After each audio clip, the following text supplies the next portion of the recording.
Good morning. Globally, the biggest material development is the sharp escalation around Iran's Karg Island, a critical hub that handles most of Iran's crude exports.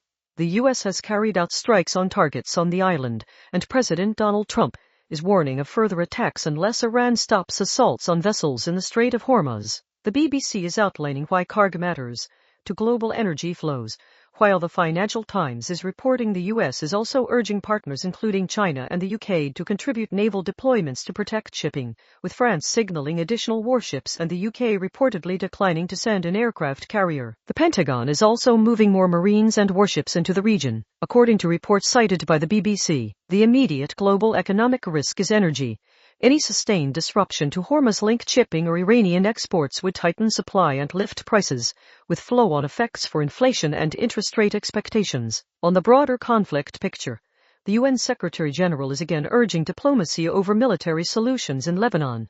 As sources report, Lebanon is preparing a delegation for talks with Israel. Separately, Hamas is calling on Iran to halt attacks on Gulf states while still backing Tehran's right to defend itself, highlighting the pressure on regional actors to avoid widening the war. On technology and artificial intelligence, a notable development is the growing public and policy focus on the energy and environmental footprint of AI. The Guardian reports momentum behind a quit GPT-style movement, pointing to International Energy Agency analysis that data center power demand is growing far faster than other sectors and could exceed Japan's electricity use by 2030. The practical implication is that AI deployment is increasingly being judged not just on productivity gains, but on grid capacity, emissions, and the cost of new infrastructure. Turning to Australia, the Iran escalation is already intersecting with domestic fuel security. SBS reports Energy Minister Chris Bowen has released 20% of Australia's fuel reserves amid warnings that rationing could be on the cards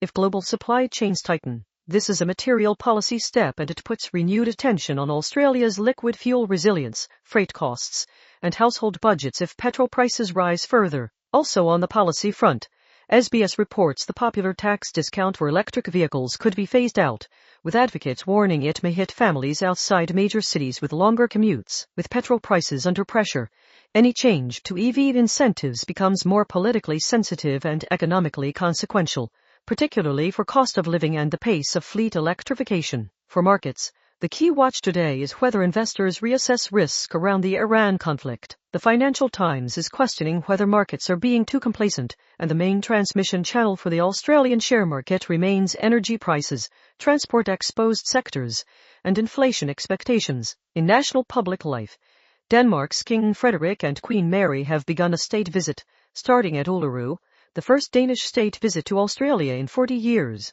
Locally, South Australia police are appealing for witnesses and dashcam footage after a fatal crash in Wyala involving a car towing a caravan and a cyclist, with a 76-year-old man killed. In sport, the Matildas have secured a Women's Asian Cup semi-final berth and will face China PR in Perth, while the Queensland Reds have beaten the NSW Waratahs in Super Rugby after a late surge.